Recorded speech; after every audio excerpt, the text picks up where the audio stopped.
मस्साजोगचे सरपंच संतोष देशमुख यांच्या हत्येला आता 1 महिन्याहून जास्त दिवस झालेत, पण अजूनही या घटनेवरून संपूर्ण महाराष्ट्राचं राजकीय वातावरण तापलेलं आहे। वाल्मिक कराड या एकाच व्यक्तीभोवती हे प्रकरण फिरतंय। याआधी केवळ खंडणीच्या गुन्ह्यात आरोपी असलेला वाल्मिक कराड आता खुनाच्या गुन्ह्यातही आरोपी झालाय। हत्येत वाल्मिक कराडचा सहभाग असल्याचं आता टप्प्याटप्प्याने उघडकीस येते। हा सहभाग उघडकीस येताच सोमवारी एसआयटीने कराडवर मोक्काही लावलाय। पण हा सहभाग नेमका कसा उघडकीस आला ते देखील आता समोर येतंय। कराडचा ताबा घेताना एसआयटी कडून न्यायालयात तब्बल 500 पानांचं रिमांड दाखल करण्यात आलं होतं। याच रिपोर्टमध्ये एसआयटीने पुराव्यासह वाल्मिकबद्दल मोठा गौप्यस्फोट केलाय। आता नेमका काय आहे हा गौप्यस्फोट आणि कालपर्यंत केवळ खंडणीच्या गुन्ह्यात आरोपी असलेला वाल्मिक हा हत्येच्या गुन्ह्यात आरोपी नेमका कसा झाला तेच या व्हिडिओच्या माध्यमातून जाणून घेणार आहोत। 9 डिसेंबर रोजी सरपंच संतोष देशमुख यांची अत्यंत निर्घृणपणे हत्या करण्यात आली। त्यानंतर आतापर्यंत या प्रकरणातील एकूण आरोपींची संख्या ही 9 झाली आहे। यापूर्वी वाल्मिक कराडला केवळ खंडणीच्या गुन्ह्यात अटक झाली होती, तर 8 आरोपींना खुनाच्या गुन्ह्यात अटक करून मोक्का लावण्यात आला होता। मात्र कराडवर फक्त खंडणीचाच गुन्हा असल्यानं मोक्कामधून कराडला वगळण्यात आलं होतं। पण या प्रकरणामागे वाल्मिक कराडच असल्याचा आरोप सातत्याने करण्यात येत होता। त्यानुसार या प्रकरणी सीआयडी आणि एसआयटीने प्रत्येक गोष्टीचा तपास हा अत्यंत बारकाईने केला। वाल्मिक कराडच्या विरोधात ठोस पुरावे मिळवले आणि एसआयटीने वाल्मिक कराडलाही देशमुखांच्या हत्येच्या गुन्ह्यात घेऊन मोक्का लावला। संतोष देशमुख यांची हत्या नेमकी का करण्यात आली याचं कारण एसआयटीने न्यायालयात सांगितले। एसआयटीने जवळपास 9 ते 10 मुद्दे हे महत्त्वाचे मांडलेत।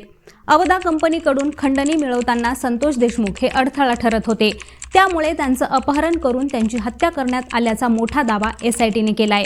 आतापर्यंत वॉचमनला झालेल्या मारहाणीमध्ये पडले म्हणून, सुदर्शन घुलेला 6 डिसेंबरला मारहाण झाली म्हणून संतोष देशमुख यांची हत्या केली का असा प्रश्नही सातत्याने उपस्थित केला जात होता। मात्र एसआयटीने केलेल्या तपासात अनेक गोष्टी समोर आल्यात। वाल्मिक कराडने अवधा कंपनीला 2 कोटींच्या खंडणीची मागणी केली होती। विष्णू चाटेच्या फोनवरूनच ही मागणी केली होती। या खंडणीसाठी धमकीही देण्यात आली होती। याच धमकीचा भाग म्हणून 6 डिसेंबर रोजी वॉचमनला मारहाण झाली। त्यावेळी संतोष देशमुख या वादात पडले। पवनचक्की कंपनी, गावकरी आणि ग्रामपंचायत या तिघांमध्ये व्यवहार असताना पैसे मागण्याचा काय संबंध असा प्रश्न संतोष देशमुख यांनी उपस्थित केला होता। एकूणच संतोष देशमुख हे खंडणी प्रकरणात अडथळा ठरत होते। त्यामुळे घटनेच्या 1 दिवस आधी सुदर्शन घुले, जयराम चाटे यांनी बीड रस्त्यावरील नांदूर फाटा इथं एका धाब्यावर या हत्येचा कट रचला।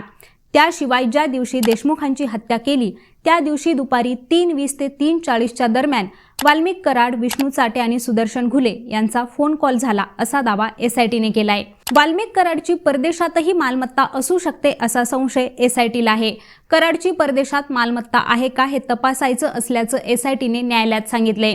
यासोबतच या प्रकरणातील फरार आरोपींनाही वाल्मिक कराडचा आशीर्वाद आहे का याचाही तपास एसआयटीला करायचा आहे। कृष्णा आंधळेवर 2023 मध्ये हत्येचा प्रयत्न केल्याचा गुन्हा नोंदवण्यात आला होता, तरी त्याला अटक झाली नव्हती। तो बिनधास्त बाहेर फिरायचा। मागील 4 वर्षात त्याच्यावर 6 गंभीर गुन्ह्यांची नोंद आहे। त्याने धारूर, अंबाजोगाई आणि केज पोलीस ठाण्यांमध्ये खंडणी, मारामारी आणि खुनाचे प्रयत्न यांसारखे त्याच्यावर गंभीर गुन्हे दाखल आहेत। गावकऱ्यांच्या मते कृष्णा आंधळेची ओळख ही वाल्मिक कराडच्या विश्वासू विष्णू चाटे याच्याशी झाली। त्यातूनच त्याला राजकीय आणि आर्थिक व्यवहारात काम करण्याच्या संधी मिळाल्यात। मुकादम, राजकीय नेते, पक्षाचं काम करणं, व्यवहार सांभाळणं अशा कामात तो तरबेज असल्याचंही गावकरी सांगतात। इतर आरोपींना शोधून काढणाऱ्या पोलिसांना मात्र कृष्णाचा अजूनही थांगपत्ता लागलेला नाहीये। एकूणच देशमुख हत्येतील आणखी काय काय पुरावे एसआयटी बाहेर आणते याकडे बीडसह संपूर्ण महाराष्ट्राचं लक्ष असणार आहे। त्याचवेळी या प्रकरणाच्या आणखी तटस्थ तपासासाठी राज्य सरकारनं सेवानिवृत्त न्यायाधीश एम.एल. तहलियानी यांच्या अध्यक्षतेखाली एक न्यायालयीन समितीही स्थापन केली आहे। ही समिती संतोष देशमुख हत्या प्रकरणाचा तपास करणार आहे। शिवाय पोलिसांची या प्रकरणातील भूमिका ही संशयास्पद होती का याचाही तपास ही समिती करणार आहे। एम.एल. तहलियानी यांनी मुंबईमधील 26/11 बॉम्बस्फोट हल्ल्याच्या खटल्यात न्यायमूर्ती म्हणून काम केले।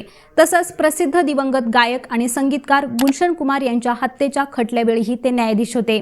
बीड जिल्हा या समितीचं मुख्यालय असणार आहे। पुढील 3 ते 6 महिन्यात अहवाल सादर करण्याचे आदेश या समितीला आहेत। त्यामुळे या प्रकरणात आता एसआयटी आणि न्यायालयीन अशा दोन्ही पातळ्यांवर तपास सुरू झालाय। आता मंडळी, या सगळ्या प्रकरणाबद्दल तुमच्या काय प्रतिक्रिया आहेत त्या आम्हाला कमेंट करून नक्की सांगा आणि पाहत रहा लेट्स अप मराठी।